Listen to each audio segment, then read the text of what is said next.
Probably four, apart from the internet, where humanity essentially acquired a nervous system and all of humanity's knowledge was instantly accessible from anywhere. There's sustainable energy, so the transition to sustainable production and consumption of energy, hopefully the extension of life to another planet, writing genetics, and AI. I'm more optimistic than Stephen Hawking or Martin Rees, who's that astronomer royal. He thinks it's quite likely that civilization will end this century. But I'm personally more optimistic about civilization, and I did say multi-planetary. You say, what's the future you want? What's the future that seems, that'll be a good one? Then I think you want to have a future where we're a spacefaring civilization, a multi-planet species, and we're out there exploring the stars. It's just going to be, I think that'd be great. But I mean, a strong second, and I think for some people maybe it will be the first motivation, is the preservation of the future of consciousness and human civilization as we know it. I mean, I think we have effectively created a kind of a superorganism before the internet, and particularly before advanced telecommunications. Communication was incredibly slow.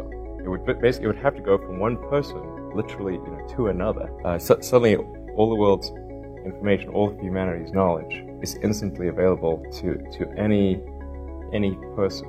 That's just like one cell in your body having access to all the information about the rest of your body. We are going to face, in the mid part of the century, and particularly the latter part of the century, a demographic implosion, the likes of which we haven't seen, including the Black Plague. It's as though someone went through and killed half the population, or at least of the future population. There's something better happen to turn this around. At this rate, the only thing that'll be left will be robots. 3 generations of 50% birth rate, of 50% replacement rate, gets you to 12% of where you were. And those poor 12%, all they're going to be doing is taking care of their grandparents. I mean, eventually there just won't be people at that rate. The other, I think religious extremism is obviously a concern. If that grows over time. Yeah, I won't mention the third one.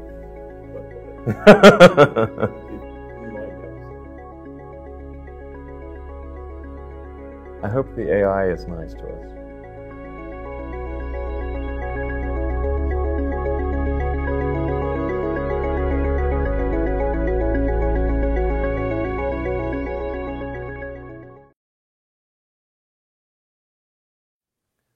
Well, I think there's going to be probably four, apart from the internet.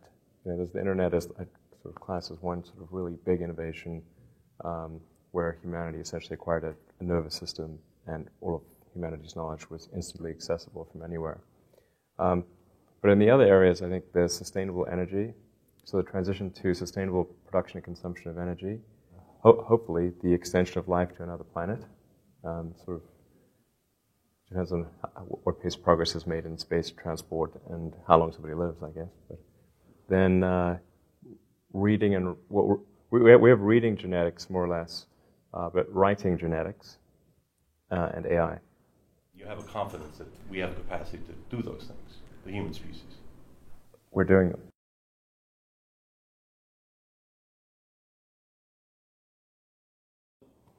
them. You're referring to the Hyperloop.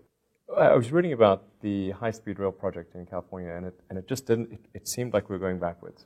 So it's almost like instead of going forward towards the Concorde, we actually went backwards towards the DC-3. That doesn't make any sense. Japan had some pretty impressive trains that they implemented in the 80s. Then China implemented an even more advanced train. So it seems that one should, in the UK and California, we should try to say, okay, what can we do that's a step beyond that? Not from the standpoint of one-upmanship, but rather from the standpoint of feeling that the future is going to be better. That's the thing that's if you get up in the morning and you think the future is going to be better, it's a bright day. Otherwise, it's not. I'm not actually against high-speed rail. If we just did high-speed rail that was, say, a step above the Shanghai line. Yeah. Shanghai line is state-of-the-art in China. Let's just take it just a half a notch better than that, and and then make sure we've got a straight path from LA to San Francisco as well as the Milk Run. Totally cool. I'm not saying we have to do the thing that I thought of. I just want us to have like a badass transportation system. I'm more optimistic than Stephen Hawking or Martin Rees, who's that astronomer royal. He's also quite. He thinks it's quite likely that civilization will end this century, and he's head of the Royal Society. You know, he's a smart guy. I hope he's wrong, but I'm personally more optimistic about civilization, and I did say multiplanetary. So it's not from the standpoint of like, oh, let's go have one planet but somewhere else. You know, we want to have multiple planets, and I mean, have some. I mean, if you can imagine some. You know, I hesitate to use the word utopian society in the future, but if you say, well, what's the future you want? What's the future that seems, oh, that'll be a good one? Then I think you want to have a future where we're a spacefaring civilization, a multi-planet species, and we're out there exploring the stars. It's going to be, I think that'd be great. Yeah. My motivation is more from the standpoint of it would be the best adventure and something really, really inspiring, and I think it would make life more fun.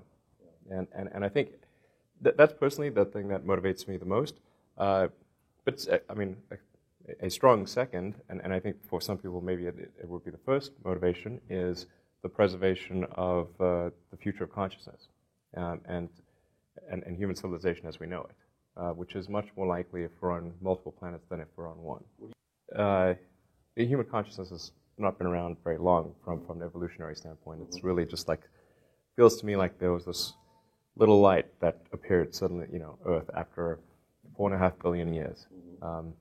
And it's hard to say, you know, how often does that happen? Maybe it's quite rare. In fact, it would appear to be quite rare, or they're very good at hiding. And so if it is a very rare thing, then we should take whatever actions we can to ensure its long-term survival.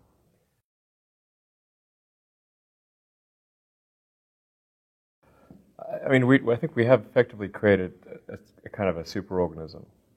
You know, just in the same way that when we just had multicellular creatures without nervous systems, and they would just communicate via osmosis. And before the internet, or particularly before advanced telecommunications, communication was incredibly slow. It would have to go from one person, literally, you know, to another, and maybe at best that person could carry a note from another person. That was, but it's still literally person to person. So unless one person bumps into another person, they're pretty much not going to communicate. And with telegraph and the telephone and then the internet, particularly the internet, suddenly all the world's information, all of humanity's knowledge is instantly available to any person. And that's just like one cell in your body having access to all the information about the rest of your body. It is evolution on a new plane. I think demographics is a real issue where people are not having kids in a lot of countries, and you know very often they'll say, "Oh, solve it with immigration." Immigration from where? If Europe has an average, or many parts of Europe have an average of a 50 or 60, you know, they're only at 50 or 60% of what's needed for replacement, or China for that matter, they're at half replacement rate. Where exactly are we going to find 600 million people to replace the ones that were never born? I think people are going to have to regard, to some degree, the notion of having kids as almost a social duty, within reason. I mean, just if you can and you're so inclined, you should. You know, it's like otherwise civilization will just die, literally. The birth rate is strongly correlated to, it's inversely correlated to wealth, inversely correlated to education, and correlated to religion. So the more religious you are, the less educated, and the poorer you are, the more kids you will have. And this is true across between countries and within countries. In the U.S., the highest birth rate is in Utah with the Mormons. Yeah. I think if you're saying what are threats to civilization, the lack of people is obviously a threat to civilization. We are going to face in the mid part of the century, and particularly the latter part of the century, a demographic implosion, the likes of which we haven't seen, including the Black Plague. The math is obvious. When did China ever experience a 50% reduction in its population? Never. I mean, basically, pre-writing, okay, because no one's ever written of such a thing. Even the Black Plague, I mean, when the Black Plagues would go through, I think that they might have demolished like a quarter, but never a half. And yet Spain, birth rate of 50%. It's as though someone went through and killed half the population, or at least of the future population. There's something better happen to turn this around, because otherwise you have an inverted demographic pyramid. It's going to, at this rate, the only thing that'll be left will be robots. 3 generations of 50% birth rate, 50% replacement rate, gets you to 12% of where you were. And those poor 12%, all they're going to be doing is taking care of their grandparents. I mean, eventually there just won't be people at that rate. The other, I think religious extremism is obviously a concern. If that grows over time, particularly if it's a sort of a Luddite form of religious extremism. Anti-technology. Right, anti-science, right, exactly. Then that's an obvious threat. Yeah, I won't mention the third one. You might, you have to say it. I hope the AI is nice to us.